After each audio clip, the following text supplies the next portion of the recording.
Hello, friend. How's it going?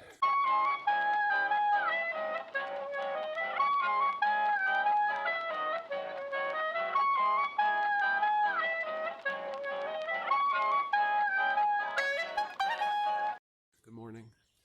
I wanted to get in a little garden tour before it starts raining today. It's May 28th, 2022. And yeah, let's see what's going on. So, these hosta that are everywhere, previous homeowner planted those. We chopped up some of the shoots about 3-4 weeks ago and ate them up, mostly raw. They were pretty good. But now, all these hosta leaves, I chop them up and throw them in the garden. Here's some coleus. This is our selection that we got from Pop Pop. And some Brad's Atomic Great Tomatoes. Great tomato plants. So this is just kind of fill it in. You know, if it grows there, it'd be cool. Kind of like the idea of people walking by and stealing tomatoes from me, growing out here by the road. There's some hosta leaves I chopped down earlier. So I've been like chopping and dropping kind of, but I've been chopping it up really fine, and you'll see it drop in different places throughout the garden. This whole bed here,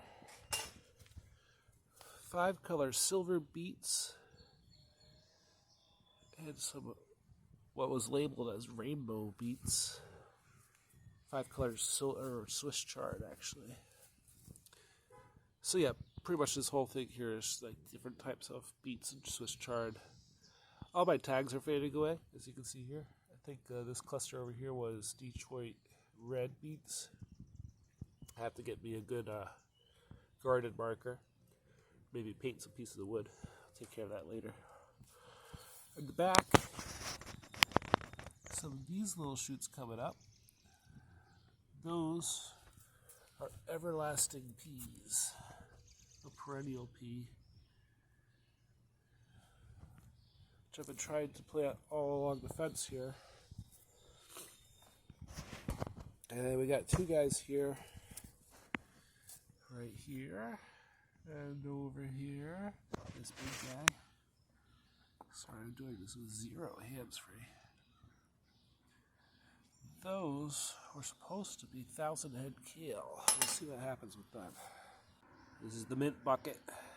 You notice it's about half empty right now. So I'm going to find another mint variety to fill the other half. And, you know, mint spreads, it'll take over. This is sweet mint. I got one little plant from a farmer's market a couple weeks ago. Need to have some kind of mint. There's some more of that 1,000-head kale. 1,000-head kale, I believe. And that right there is a passion flower. Took forever to come to us, and it got scorched in the sun. Been picking slugs off of it. Yeah. That just went in the ground this past week. Hopefully that gets a little more developed. And this over here is going to go over there once I'm done digging around. We have some more bushes coming, which I'm trying to make room for. We're going to design the last garden bed. This is going to go in there. This is a Athens Blue Spire rosemary, which should be cold hardy enough that it will survive well in our Zone 5B garden here.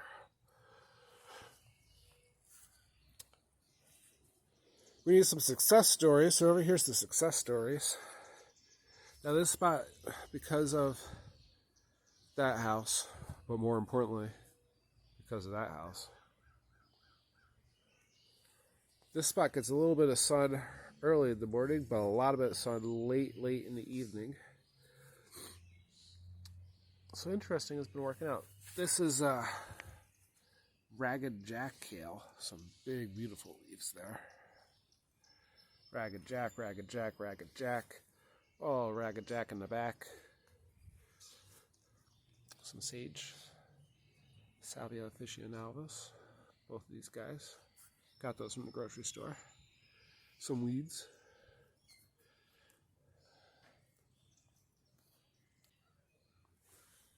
This here is some heirloom arugula. Gotta love the arugulas. Now, this is obviously very densely planted, but I've been having fun with it. Between the kale and the arugula, that's been a good casual harvest of greens. And back here, one of those random experiments in life, Oculus triangulus, false shamrock plants. One of the companies I ordered some seeds from sent me these bulbs for free. Got some more on top of the porch too. Yeah, figured I'd pull them out and see what happens. Last night I came out here and found tons of slugs all over the place. So we got some more 1,000 head kale in the back there. This doesn't look like anything I intentionally planted, but we'll find out. Some plantains, some weeds, some alpine strawberry leaves. Kind of just letting that stuff grow. Same over here. I know I really should know what this is. This is some kind of stuff that usually people pluck out of the garden. I don't have a purpose for this spot yet, so I'm just letting it grow. These are Romanesco broccoli. Neat little spirally broccolis. This guy here is doing a lot better than the other guy. A little bit of slug damage on his lower leaves. You see all around here, this is all finely diced and sliced hosta leaves. And this guy over here, and this guy over here, those are kale that from seed that we saved ourselves a while back. Oh, there's definitely a little alpine strawberry. And some more ragged jack in the back. This is a pig. It's not a real pig, obviously, but it's a pig. That right there is a horribly suffering passion flower plant. We'll see if it lives. And right here we got some horribly brutalized mugwort, but that stuff's a weed. It will grow. I totally chopped up this to death as I transplanted it, but that's the point of some fun experiments. And there we have nothing, because I ordered stuff from Gurney's catalog and they keep postponing my delivery. Same with those bushes in that hole I'm digging. This is eventually going to be Jerusalem artichokes. Because I like the container, I like the idea for that. And it's a good spot where we can get some height on it. You'll see clover all over the place here. The clover is definitely intentional. I'm looking forward to both medicinal and nutritional aspects of the clover. There's some Roman chamomile. It's a perennial chamomile. We'll be loving up. And right here, this is some sort of sunflower. Like one of the skyscraper sunflowers. Something big. It's going to fill in this spot pretty nicely. More clover, clover, clover. Just a little bit of grass, but mostly clover. And we enter into the Roman chamomile field with this beautiful rose in the back. Now, this is a double blooming rose. It's mostly ornamental. We ordered it a while ago. It's doing very well. We come around up here and we have these little plants in the front are a hummingbird mint, the Anis hyssop. I believe these are the Apache Sunset variety. They're perennial if they get established well, and so far they're doing okay.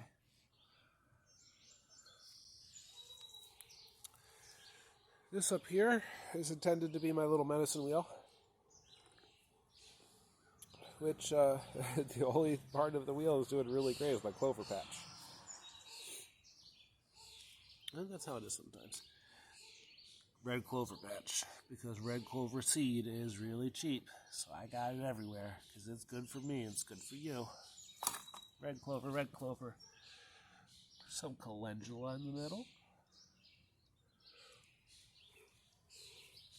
Off to this side, this is Some really tiny dwarf evening primrose, which will get big, but just as big as most of the rest of the stuff here. Now this is a wild bee balm, Monderna fistulas, or however you pronounce that. That was the wrong variety I started growing. I have seeds for the other variety, but we're going to let that be there because it's just as medicinal. And of course, can never excuse or ignore the holy basil. Now this particular type of Tulsi, I don't know what type of variety it is because the seed company I ordered from didn't specify. But I am happy to have it in the collection.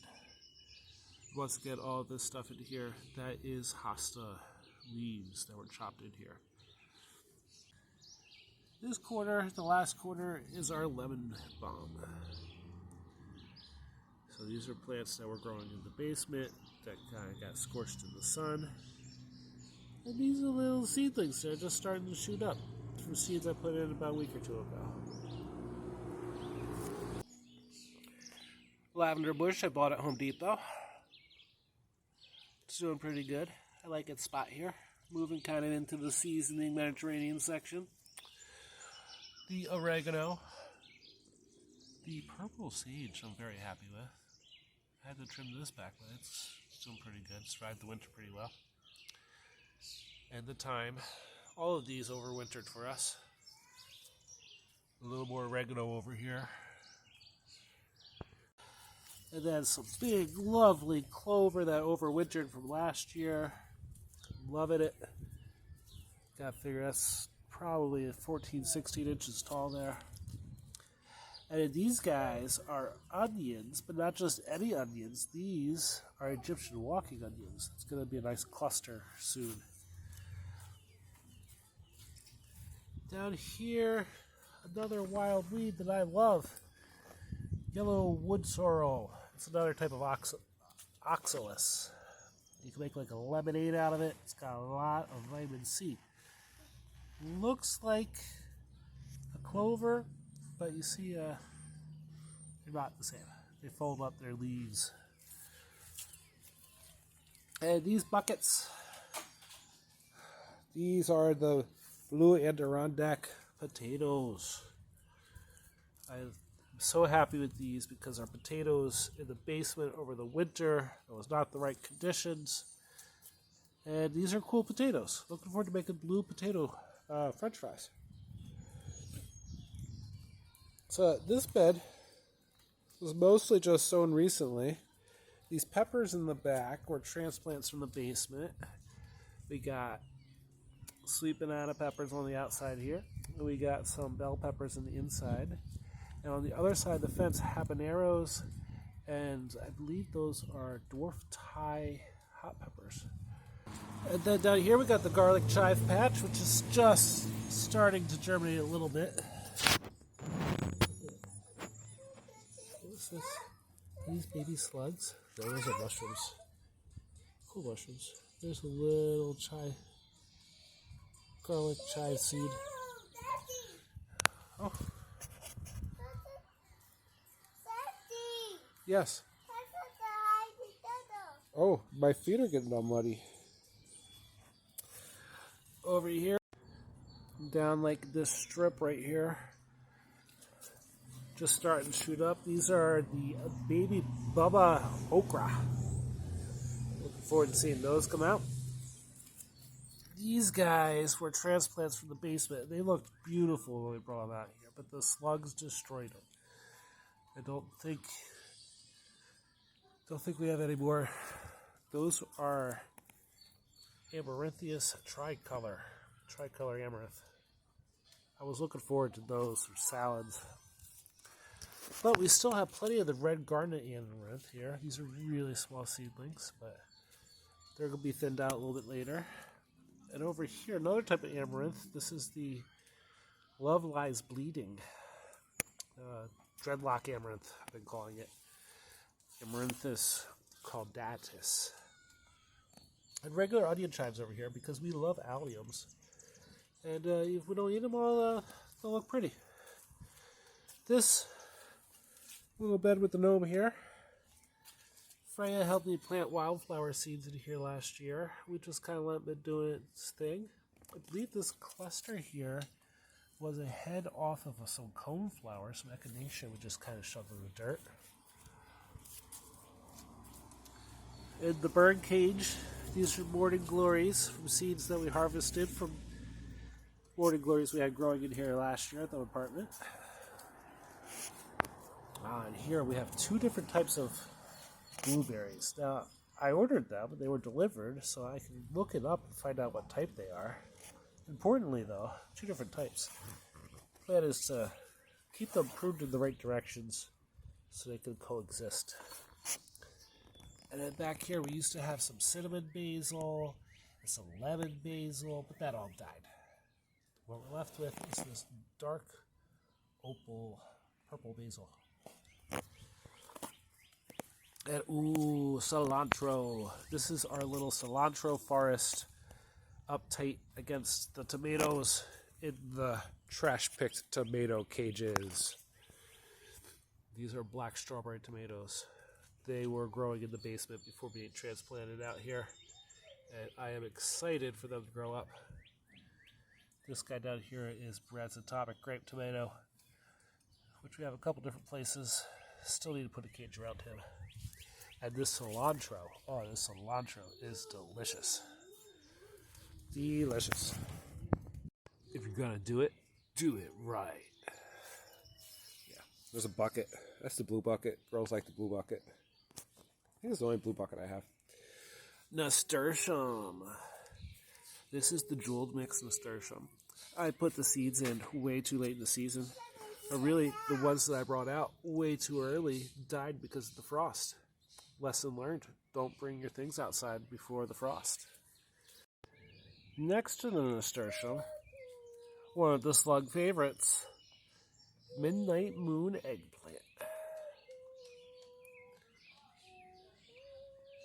Yes, the Midnight Moon Eggplant makes this little semicircle over here in the garden. Oh, what's in here? This is some clary sage, which I look forward to showing you later in the season when it grows up. But I do not believe we are going to be growing it again. And this is some grass I'm going to take out. The clary sage does not overwinter in our zone. So we're not going to plant it again. We had some hollyhocks over there that I planted way too early. And yeah, don't think there's anything else in there now. Down in here, there's some more peas. We had the royal sweet peas. Tried to get them to grow up this old part of the crib. But you know what happened? The royal sweet peas died. There's a little bit of remnants of them in there, along with some more hostile leaves. That right there, I believe, is an everlasting pea. In here, we planted the Star of David okra. Those seeds are fresh enough that nothing's popping up. And once again, lots and lots of hostile leaves, because I was dumping them all over. That's a random calendula. Yeah, that's what that is right there. And some ferns. Some ferns growing up through underneath the porch. Over here we got hollyhocks that are kind of still surviving. A few of them. And then over here, the white knight eggplant. This whole corner over here is white knight eggplant. It's our second variety of eggplant that I look forward to surviving. Over here, this has been this here on the ground bed. This here on the ground bed. Last night, I pulled probably 16 slugs just out of here, mostly just on one plant. The slugs, lesson learned. Up there, no slugs on those raised beds. Down here, on the ground, in the ground, slugs. A couple slugs over here. Over there, no slugs. Tons of slugs here. So, lesson learned. Slugs don't like to climb up walls. But, that being said, these are the Scarlet Runner beans. Notice the slugtacular damage. I was considering thinning these more, but you know what? with the slugtacular damage, I'm just going to let it go. The idea, obviously, you get those to run up the fence. Over there, I think those are coneflowers. I don't really remember. See when they pop up. Down here, oh, these little guys. Whoa. Oh, these itsy bitsy tiny girls and gals. Whoa. These guys are all rainbow beets, which are like the same that we planted in the beginning of the garden. I wanted to fill the spot, and I like the idea. Over here, some peas. I'm not quite sure which peas these ones are, because once again we planted the Royal Family peas. They all died, and then we planted the Everlasting peas. I need to put some new string up today, because this stuff is a cheap Dollar Tree string that just got tangled up and didn't do anything. Daikon radishes up in the front. A little dense. We need to do something with the radishes yet. But those are the daikons.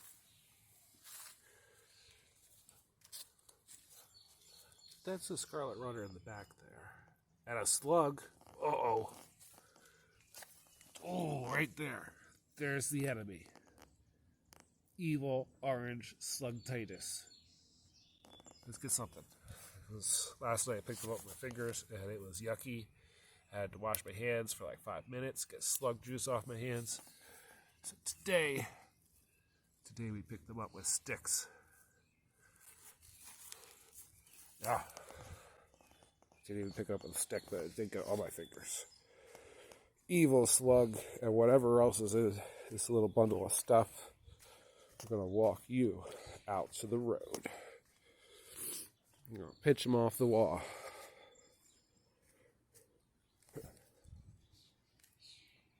Eat some grass. Now, you might say, Andy, aren't you being terribly humane with those slugs? Aren't they the spawn of existence? And yes, I am being. Some of them I threw at the sidewalk pretty hard. But that guy in particular probably survived and eat some grass. Good for him. These are zucchinis. Black Beauty zucchinis, I believe. Some of them too close to each other. But you can see here, I need to do some more weeding. Another slug. Evil enemy. This whole area here, these little seedlings amongst the weeds, are the Uzbek golden carrots. I need to do something to better protect this bed. We had some torrential rain last week that just flooded this all out. You can see all the kind of washout from the sand and stuff. And,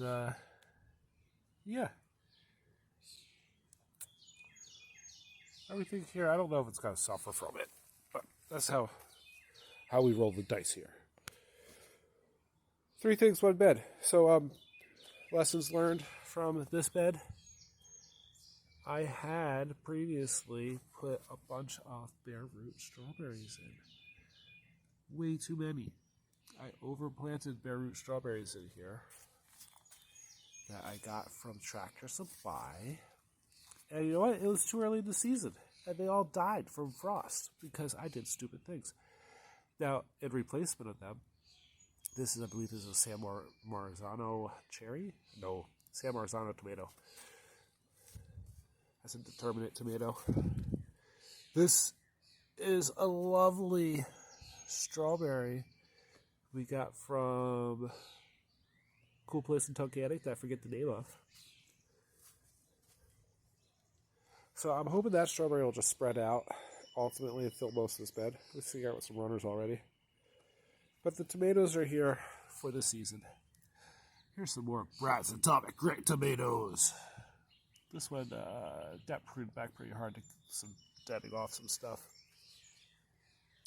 And this is a seedless Concord grape, which I want to train to kind of hug this fence. I know. Right here's a random blue potato I put in the ground. It's not very deep, so, you know, should probably mound that up with some stuff. Oh, here's some stuff, some Turkish rocket and some sea kale seeds. The sea kale's just starting, so I'll probably put that up so the slugs don't get it. And we had safflower seedlings all growing up in here, and they were totally killed by the slugs. So there's nothing now. And there's seeds in there still, so we might get some safflowers in that empty spot. And poof, look at this. Oof. Oh man, down under here, look at this. This is the wasabi radish plant. Tried growing some of these over the winter in the basement and did not do well. But I'll tell you, right now they're doing fabulous. Been eating the greens to thin out. Ultimately, I'm not going to thin out too much more besides just eating the greens. Let some of that sunlight in.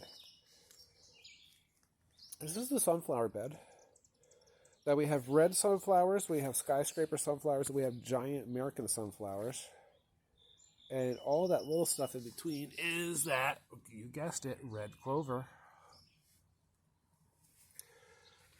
Slugs. There were 4 slugs on that one last night. But if you'll notice, the ones that are growing up tall have avoided the slug damage. So, like, survival of the fittest? I don't know. We'll fill in some spots where we need to. And then across the trail, whoa, another part of the crib. So both the girls have grown out of the crib. We got a bunk bed now. Been using the crib all over. Growing up this part of the bed are some sugar magnolia tendril peas. Been munching on some tendrils off of these. You don't eat the peas on these guys. You just eat the tendrily parts. They're interesting. Put them on top of the salad. I think I tried some on the burger. Wasn't that bad. Oh, and these babies here, this is our little calendula spot. So I'm told calendula reseeds so bad that it's obnoxious. So this is going to be the spot where we want them to reseed. Video's getting kind of long, so we're going to cut it kind of short. But we could not stop without checking up on what's in our patio area. So we got some morning glories growing up this trellis. We got some nasturtium shoved down in there amongst the ragged jack and the heirloom kale. This was just kind of filled in with stuff, but it is growing so nicely. Over there, we got some more nasturtium. Along the fence line, we got the Rose of Sharon and the Japanese honeysuckle. The Japanese honeysuckle doesn't have any practical uses that I know of, but the Rose of Sharon has a lot. We look forward to using that medicinally later in the season. Maybe even eating some. Up in here, let's see what happens with these love lies bleeding. Maybe they'll grow up and start cascading out of this hanger. Over here, gorgeous petunias. Jen is very proud of these petunias, and rightfully so. Over here, a bucket of dirt that I'm mixing. Down here we got some gazanias and some Jolly Jester marigolds. We'll see how they come up. And various types of tomatoes on the wall. I'm going to drop some string so that these guys can grow up some string. And then the coleus. And this guy here. This is the most secure, individually potted tomato. Oof. The black strawberry tomato, I believe. I am hoping that that one will do well. It's our best doing tomato right now. And I think it's because our patio area has the shade cloth. I think it's stopping things from getting scorched. Alright friends, so I hope you had fun in the garden. Though honestly, this was more for myself than it was for you, because I needed to get a timestamp on the growth. And so hopefully next year, around this time, I can be doing better. I'm out of tea. I'm going to go get some more. And I got to get to doing some work in here before it starts raining. That's what the weekends are for. I hope you're having a wonderful, blessed day. And have fun in your garden. Peace out, fish trout.